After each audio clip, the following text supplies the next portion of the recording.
Dave, do you have any memorable stories from your time on 43? Yeah, plenty of good memories. One in particular, I remember firing first weapon whilst I was on 43 Squadron.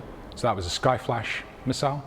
And the squadron would go every year on missile practice camp, MPC, and you'd fly a few aircraft down to RAF Valley, and you'd fire maybe a mixture of Sidewinders and Skyflash in the Aberporth Ranges, so Cardigan Bay effectively, west of Wales. And it was always a very canned setup. And you know, the aircraft at 350 knots, you know, it'd be a 10-mile shot somewhere around there, nothing too fancy. And the whole idea was, you know, give you that experience of, for the pilot, that the pilot pulled the trigger, but for both of you, you know, how does that rocket feel to come off the aircraft? Because with the Skyflash, there's a bit of a delay. As the information's passed to the missile gets a bit of an alignment in its systems, knows which way is up type thing. So it's just, you know, a second and a half, something like that, before it's off and running. And also firing a Sidewinder off of the wings. It's the Sidewinder Supersonic before it leaves the end of the wings. So there's a big bang beside you as a missile leaves the aircraft. So really important to get that feeling. You know, training missions, you're pulling the trigger, you know, 10 times on a training mission, but a rocket's never coming off. So really important to get that feeling. Yeah, so what was it like? So could you actually feel that coming off on that first firing, and were you excited about it as well? Because I couldn't wait, I wouldn't be able to sleep. Yeah, we're definitely excited about it. The missile was recessed into the base of the aircraft. And so there was these big launchers, two big sort of upside, you know, N shapes pushing the missile off, Fraser Nash launchers. And there was a big clunk in your seat when those launchers pushed the missile away, and then you heard the whoosh of the missile, because of course the rocket motor doesn't start up until the missile's been pushed away from the aircraft. Then you hear the whoosh, and off it goes. And that first missile, I said it was canned. It was a little bit more interesting, this one, I think, because it was a shot with 15,000 feet of look down. So the Jindevik was like about the same size as a Jet Provost again, but a remotely piloted vehicle. That was the target, or at least it was towing a target, which is a big radar reflector about 200 meters behind it, just like towed radar decoy. You don't want to shoot down the Jindevik. You want to shoot down the target behind the Jindevik. And so we went head to head with it, 15,000 foot for us, low level for the Jindevik, and it was a 10-mile shot. So the radar had a bit of depression to start with, and then once we fired, we went diving after the missile to check out what actually happened to it. And you know, it was very procedural, but it was tense. You know, it's kind of like, let's not screw this up. Let's not make any switch pigs, you know, do something wrong here. So as we got to the range for firing was 10 miles, and I remember getting to 10 miles and expecting to hear our call sign and you're clear to fire. And all I heard was the controller saying 10 miles. It was like big thinks bubble. I was just like, call sign was India, remember it? Confirm India, clear to fire? Oh yeah, you're clear to fire now. And you couldn't fire unless you'd actually been told you're clear to fire.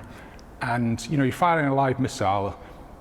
There are no ships around. They've made sure everything's clear, and you've got to press the transmit button for the firing 3 times, so that they have an opportunity to stop you as you're firing, and also cue the trackers for the missile. So you know, transmit firing,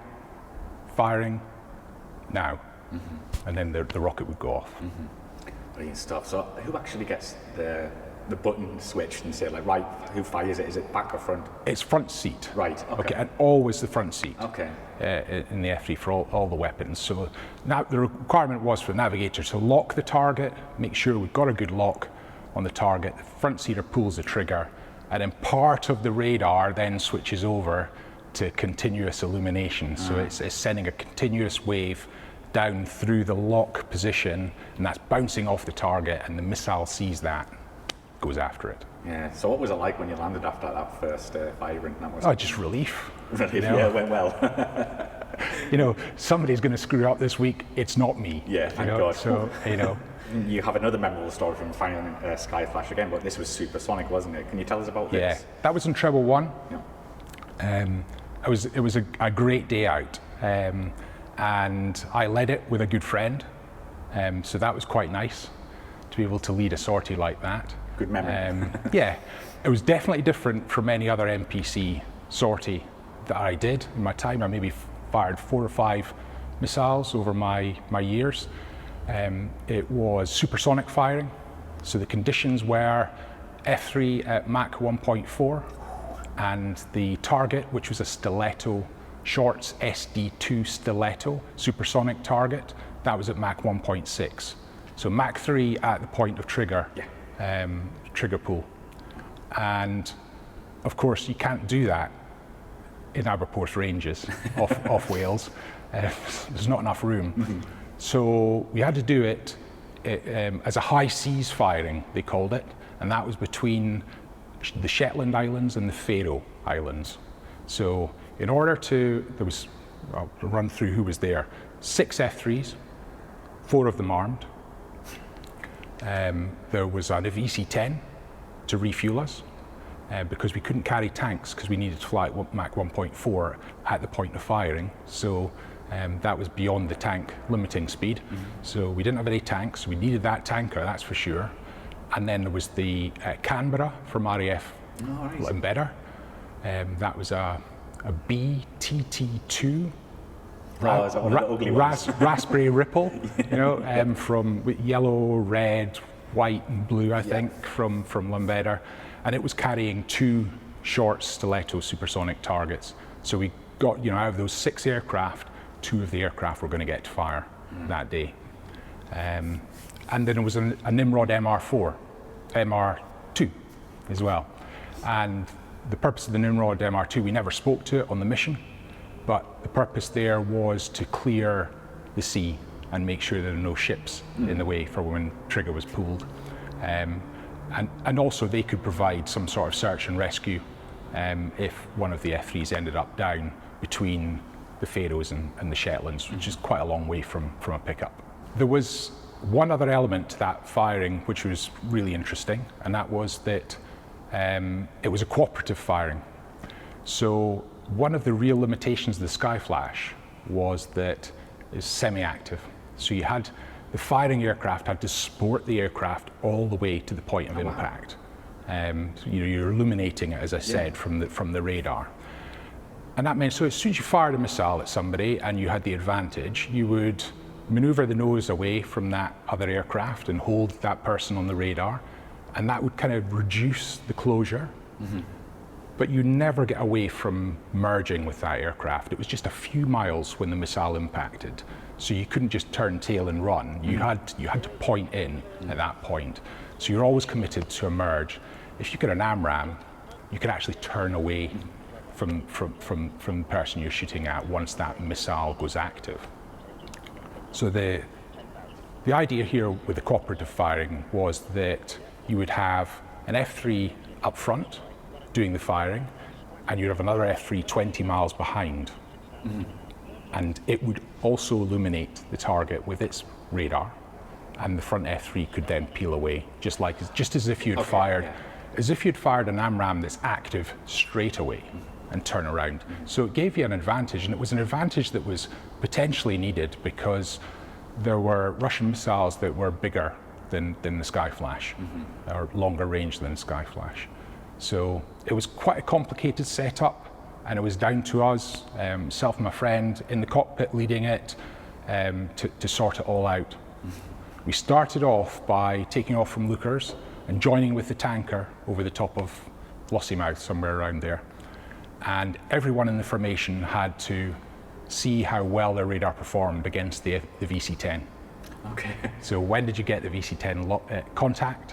When could you lock the radar to the VC-10? What range? When could you turn on the missile illumination and the radar still retain lock? because the radar took about half its power to do the missile illumination. And so everybody was reporting this to us on the radio that we kept for interformation chat. And they had to report, and I wrote it all down. And of course, they didn't say anything in the clear. We had a base number, 50 or whatever, and they'd give you 3 numbers: base plus 10, base plus 5, base minus 5, so for the lock, the contact, the lock, and then illumination. So I had all of this information, a matrix in front of me going, right, who's going to fire first? Surprisingly enough, we decided we'd fire first. Right. I mean, there might have been a better scenario, but we were in charge, so we thought we're firing first. And it worked like clockwork. There was a little bit of jiggery-pokery to be done, which was if you left the radar on in the firing aircraft, just after firing, then the missile would see your radar and ignore the radar behind. So you had to turn off the radar or stop the radar from transmitting sometime between trigger press and about a second after the eject. Oh, right, okay. So the timing wasn't that difficult, but it had to be done, otherwise the missile definitely wasn't going to work. So it was an unusual setup. And were you a fan of the Skyflash? Was it a good missile, would you say? I was a fan of Skyflash because I fired a few. Yeah, you have to be done. Enjoyed firing a few. It had a really good seeker for a semi-active missile. It got ahead of it was based upon US missile, and it was ahead of that in terms of its time for the seeker. But then the actual motor itself was a little bit disappointing. So the range of the Skyflash wasn't brilliant. When we were actually firing on the Supersonic 1.4 against a 1.6 target, the range was enormous.